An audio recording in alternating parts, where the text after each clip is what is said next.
아멘. 임마누엘 찬양대 감사합니다. 성지답사를 가게 되면 얇은 빵을 해서 먹는 경우가 있습니다. 그래서 누룩을 넣지 않은 무교병 위에 야채를 이제 올려서 먹는데요. 참 맛있는 한 끼 식사가 됩니다. 사랑하는 성도님들께서는 어떤 좋아하는 음식이 있으실까요? 빵이나 쿠키나 참 맛있는 음식들이 있습니다. 오늘 이렇게 맛있는 예물을 또 드리는 장면이 나오는데 소제입니다. 소제는 고운 가루로 된 곡식 또 조리된 것으로 나오는 방법 등 여러 가지 방법으로 드릴 수 있는 하나님께 드리는 예물입니다. 창세기에 나오는 첫 제사가 있었는데 가인과 아벨의 제사였습니다.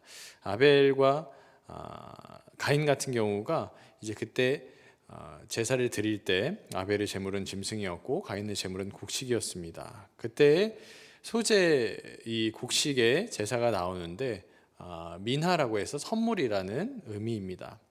그러면 동물로 드리는 제사가 이제 다른 제사들이 있는데 왜 곡식으로 드리는 제사가 있는가 그런 생각이 듭니다. 다른 제사 예를 들면 번제라든가 화목제, 속죄제, 속건제는 어떤 짐승을 잡고 또 피를 흘려야만 하죠.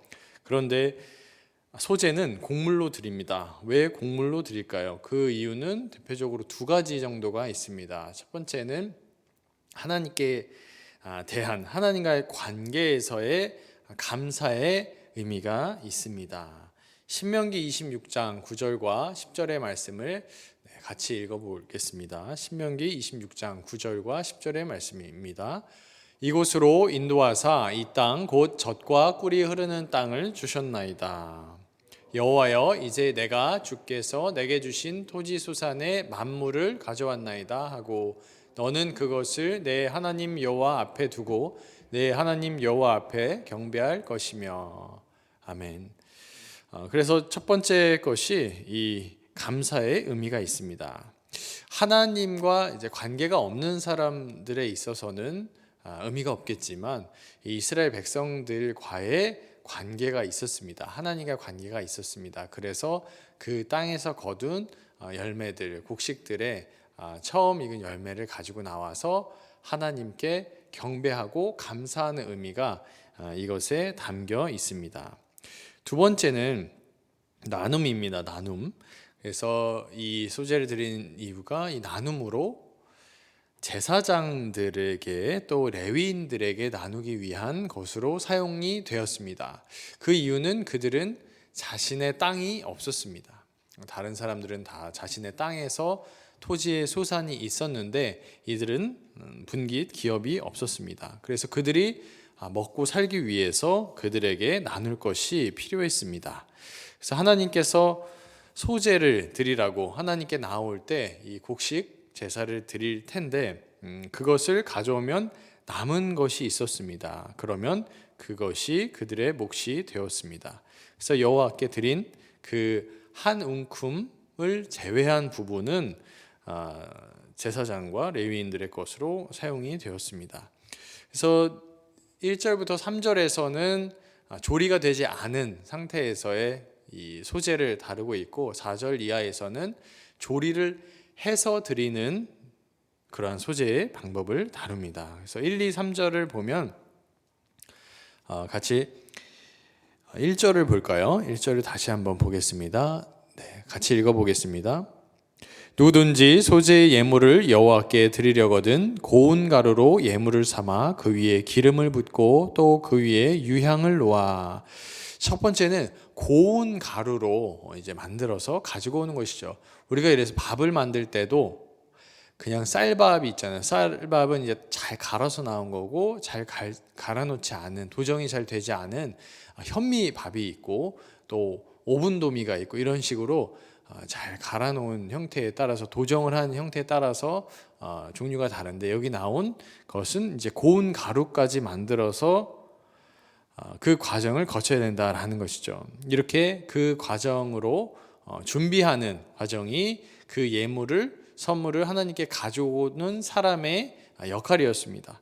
그것을 다 잘 갈아서 가지고 오게 되면 그 다음의 역할은 제사장이 그것을 불사르는 것인데 가져온 걸 다 불사르는 것이 아니었습니다. 일정 부분 기념적으로 하나님께 드릴 것을 불사른 후에 또 하는 행동이 있습니다. 마지막은 소재물에 남은 것을 나누는 것인데요. 3절에 보면 그 소재물에 남은 것은 아론과 그의 자손에게 돌릴지니 이는 여호와의 화제물 중에서 지극히 거룩한 것이니라. 아멘.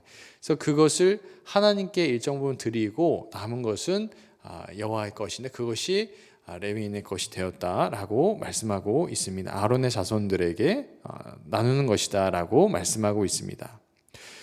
그 다음에 보면 이제 소재를 드릴 때 그냥 갈아 놓은 상태에서만 하는 게 아니라 이제 요리를 만들 수가 있는.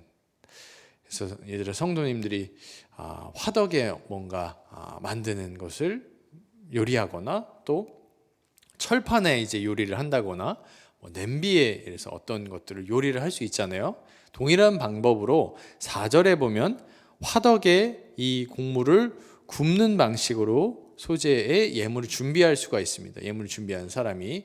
그리고 5절에 보면 철판에 붙인 것으로도 이제 준비할 수가 있고요. 7절에 보게 되면 냄비에 이 곡식을 준비해서도 이 예물을 준비할 수가 있는 것이죠. 이렇게 다양한 방법으로 준비해서 가지고 올 수 있는데 이것이 일정 부분은 그것을 하나님께 드린 후에 그것을 제사장과 함께 나눌 수 있는 그러한 것이었다라는 것을 알 수 있습니다. 근데 그때 주의할 것이 이제 두 가지가 있는데 13절의 부분입니다. 13절을 같이 읽겠습니다. 내 모든 소재물에 소금을 치라. 내 하나님의 언약의 소금을 내 소재에 빼지 못할지니 내 모든 예물에 소금을 드릴지니라. 아멘. 그래서 소금은 앞에 단서가 붙어 있는 게 언약의 소금이다라고 나와 있습니다.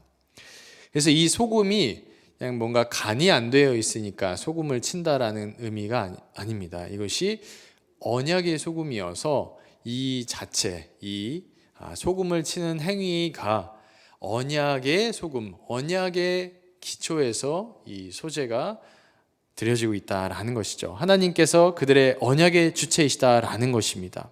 이 소재가 하나님과의 관계가 있는 언약 백성들이 할 수 있는 증거물이다라는 것입니다. 그리고 제사장에게로 가져오면서도 이 소재물에 소금이 쳐져 있다라는 것이 이것이 하나님께 드리는 제물이다, 예물이다, 선물이다라는 것이죠. 그러니까 소금을 치지 않는다라면 언약에 기초한 것이 아니라 하나님의 뜻 가운데서 드려지는 그러한 것이 아니므로 굉장히 주의해서 꼭 소금을 쳐야 된다라는 것을 알 수 있습니다.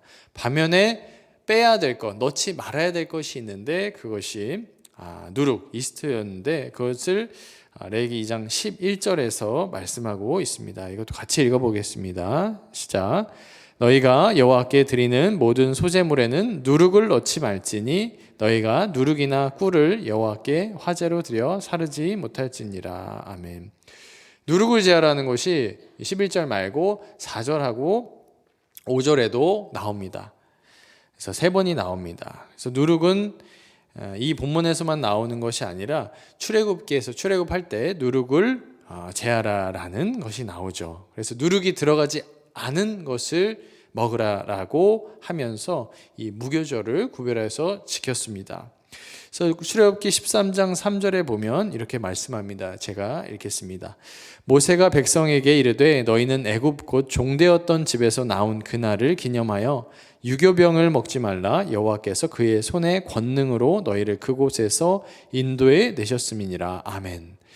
그러니까 지금 소재를 드리면서 누룩을 제하라라는 의미가 다시금 애굽으로 돌아간다라든가 그때는 하나님의 백성이 아니었는데 그때로 돌아가는 어떠한 시도들, 행동들을 제하라라는 의미인 것이죠. 이제 그들의 소속이 하나님 나라의 백성이다라는 것을 기억하는, 아까 본 소금을 치는 것과 동일하게 누룩을 제하라, 누룩을 넣지 말아라라고 말씀하는 것입니다. 그것은 이스라엘 백성들이 이제 더 이상 애굽의 소속이 아니다라는 것이죠. 그리고 가나안에서 약속의 땅에서 살아가는 이들이 약속의 땅에서 하나님의 백성으로 구별될 것을 요청하는 그러한 것이 누룩을 제하라라는 것입니다. 이 부분을 소제가 그래서 지난번에는 번제를 다루었는데 이제 5대 제사를 다루면서 이것이 우리에게는 소제 자체를 우리가 드리진 않지만 소제의 정신을 예를 들면 번제의 정신을 기억하여서 지금 우리에게도 적용할 수 있다라는 부분을 말씀을 드렸습니다. 마찬가지로 소제와 그럼 예수님과의 관계는 무엇이고 소제와 그리스도인인 우리가 어떤 식으로 이 말씀을 받을 수 있을지 나누도록 하겠습니다. 예수님께서는 하나님을 향하여 자신을 온전히 드리심으로 십자가에 자신을 드리셨습니다. 자신을 갈아서 넣으신 것이죠. 고운 가루로 소제를 드린 것과 마찬가지로 모든 피와 땀, 물을 다 쏟으심으로 그를 갈아 넣으심으로 하나님 앞에서 자신을 온전히 드렸다, 희생했다라는 것입니다. 소제의 성격이 희생과 또한 헌신의 의미가 있는데 동일하게 예수님의 헌신과 희생을 이 소제로 기억할 수 있습니다. 그럼 예수님을 믿는 우리 그리스도인들이 이 소제의 의미를 기억하는 것을 두 가지로 적용하도록 하겠습니다. 첫 번째는 하나님과의 관계에서 감사하자라는 것입니다. 하나님과의 관계에서 감사하자라는 것입니다. 예배자가 하나님께 예물을 드리려거든 이 감사와 온 하루를 하나님께 구별하여서 드릴 수 있습니다. 지난번에 번제를 상번제라고 하여서 아침과 해질 즈음에 드리는 번제를 2번 드린다고 말씀드렸는데 소제도 마찬가지입니다. 가장 빈번하게 드린 예물이었습니다. 왜냐하면 그것이 성도의 온전한 삶과 자신을 드리는 것을 표현하는 이웃사랑의 표현이었기 때문입니다. 그래서 소제할 때 이 누룩을 넣지 않는 것을 통해서 많은 것을 부풀리거나 그렇게 하지 않고 출애굽 사건을 기억할 것입니다. 또 노예로부터 해방된 사람들 스스로가 자유인이다라는 것을 기억할 것입니다. 또한 소금을 치면서 내가 언약 백성이다라는 것을 기억하는 것입니다. 그래서 감사를 이제 말씀을 드렸는데 소제는 이 하루를 허락해 주시고 하루 동안 어떤 노동을 할 거 아니에요. 하나님이 주신 체력과 또 지력 여러 가지 허락된 재능들을 가지고 하루를 살아갈 때 이 하루를 주신 것에 대해서 드리는 감사의 의미로 우리가 소제를 이 시간에도 적용할 수 있다라는 말씀을 드리고 싶습니다. 하루를 하나님께 드립니다. 감사로 올려드립니다. 라는 메시지인 것이죠. 그러므로 사랑하는 성도님들께서 하루를 시작할 때 감사로 시작하시고 마칠 때도 감사로 마치시기를 주님의 이름으로 축복합니다. 구약에서도 민수기 7장의 메시지를 보면 지파별로 그 한 지파의 감독을 맡은 사람들이 나옵니다. 근데 그때도 그 감독들이 소제, 화목제, 속죄제 이렇게 번제를 함께 네 가지 제사를 드립니다. 근데 이때 소제를 드릴 때 은반에 이 소제를 드릴 고운 가루를 준비해서 하나님께 드립니다. 총 12번에 걸쳐서 12개의 이제 지파들이 순서별로 나와서 이 소제를 고운 가루로 은반에 하나님 앞에 드리는 내용이 나옵니다. 동일하게 또 민수기 6장에서 나실인으로 구별된 자로 하나님 앞에 헌신하고자 하는 자들도 동일하게 소제를 드림으로 고운 가루가 되어서 하나님께 헌신하겠습니다 라는 의미, 구별되겠습니다 라는 의미로 소제를 드립니다. 그러므로 우리는 소제를 고운 가루로 어떤 것을 만들어서 하나님 앞에 드리진 않지만 그리스도의 보혈을 의지해서 하나님과의 관계에서 감사라는 그 기도의 제목, 감사라는 표현으로 이 동일한 소제의 의미를 살려서 하나님께 올려드릴 수 있습니다. 이것은 뭔가 권면이나 그냥 상황이 되면 해야 되고 상황이 안 되면 안 하는 그런 것이 아니라 하나님께서 이 예물을 드리는 하나님께 무언가 드리려는 사람이 이 소재로 하였던 것처럼 우리가 하나님께 대한 표현으로 할 수 있는 것은 감사의 고백이다라는 것이죠. 그러니까 이 감사의 고백을 제외하고 어떤 것들을 행위로 한들 하나님께서 기뻐하실 수 없다라는 것도 생각할 수 있습니다. 그래서 데살로니가전서 5장 18절에서 범사에 감사하라라고 말씀합니다. 그러므로 이것이 소재의 정신을 적용해서 드릴 수 있는 그리스도인의 삶의 자세입니다. 그러므로 상황이 좋지 않으니까 아직은 감사할 수 없고 상황이 좋아졌으니까 감사할 수 있고 그런 것이 아니라 시작부터 끝날 때까지 우리가 태어나서 마지막 순간까지 온 생애, 온 하루를 다 감사함으로 채워가시기를 주님의 이름으로 축복합니다. 이 감사라는 제목이 있었다면 이것으로 끝나는 것이 아니라 이것이 하나님과의 나와의 관계에서의 감사의 표현이라면 이것이 나눔이라는 것으로 또 전달되는 아까 소재에서 감사와 나눔이 있었던 것처럼 이것이 그리스도인에게도 적용된다면 감사와 더 나아가서는 나눔으로 이어져야 합니다.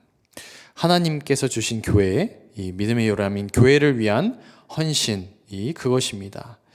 소재가 분깃이 없는 어떤 땅이나 자신이 어떤 것을 경작할 곳이 없는 사람들 위해서 소재가 활용되었습니다. 마찬가지로 우리들의 물질과 헌신이 교회와 지역 공동체를 살리는 도구로 활용될 수 있다라는 것이 이 나눔의 의미이겠죠. 하나님께 대한 감사 헌금이 있습니다. 또 이웃에 대한 이웃사랑 헌금, 구제 헌금이 그것일 것입니다. 또 교회 공동체를 위한 교회사랑 헌금 등으로 활용될 수 있을 것입니다. 구약에서는 11조를 이제 하게 됐을 경우에 교회사랑 헌금과 구제 헌금의 명목으로 사용이 되었습니다. 신명기 26장 11절부터 13절의 말씀 같이 읽어볼까요? 읽겠습니다. 네, 하나님 여호와께서 너와 네 집에 주신 모든 복으로 말미암아 너는 레위인과 너희 가운데 거류하는 객과 함께 즐거워할지니라. 셋째 해 곧 11조를 드리는 해 내 모든 소산의 11조 내기를 마친 후에 그것을 레위인과 객과 고아와 과부에게 주어 네 성읍 안에서 먹고 배부르게 하라. 그리할 때 네 하나님 여호와 앞에 아뢰기를 내가 성물을 내 집에서 내어 레위인과 객과 고아와 과부에게 주기를 주께서 내게 명령하신 명령대로 하였사오니 아멘.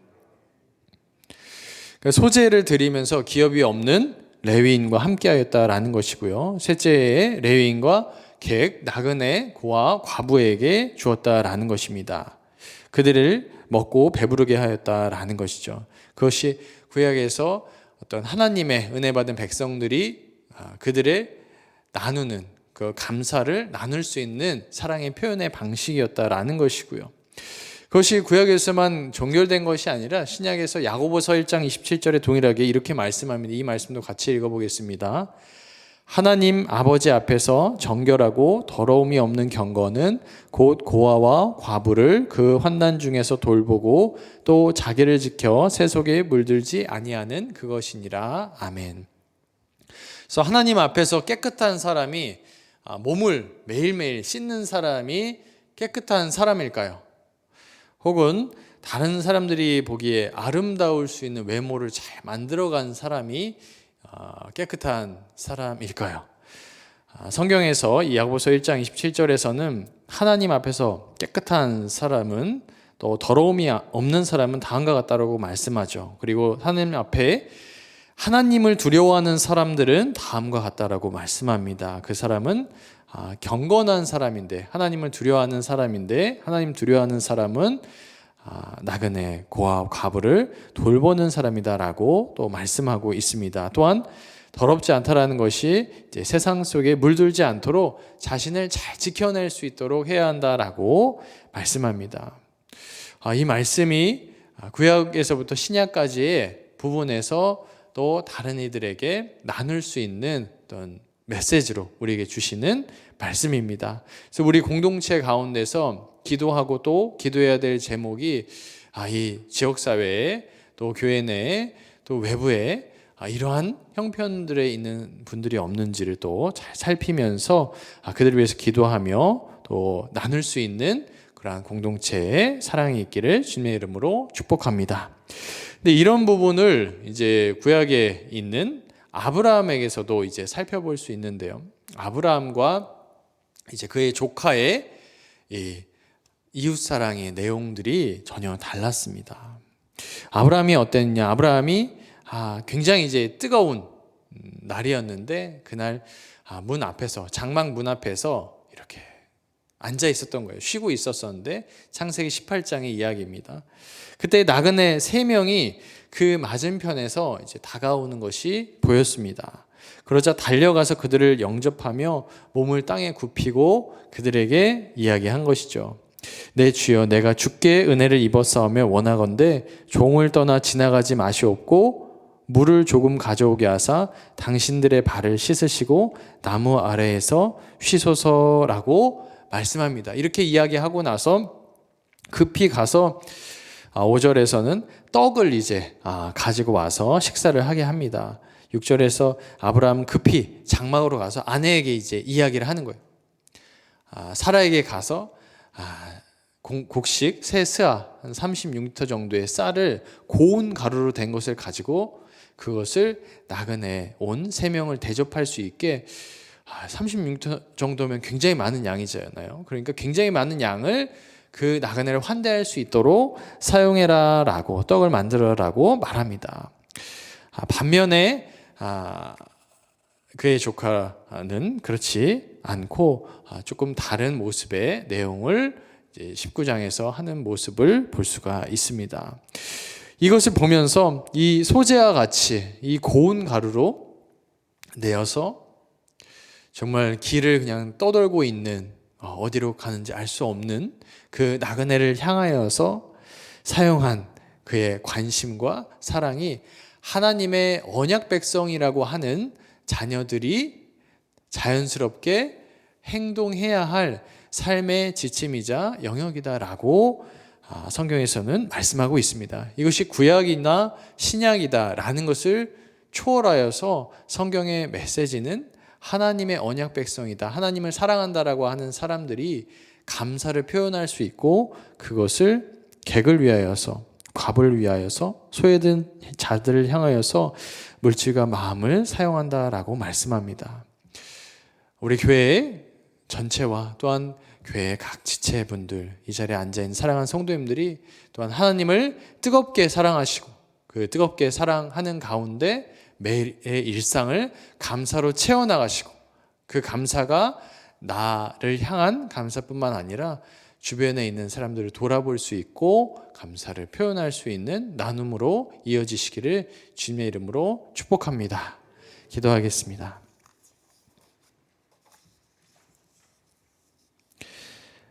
하나님 아버지, 하나님 앞에 저와 성도님들이 고운 가루로 빠져서 구별되이 하나님 앞에 올려드리기 원합니다.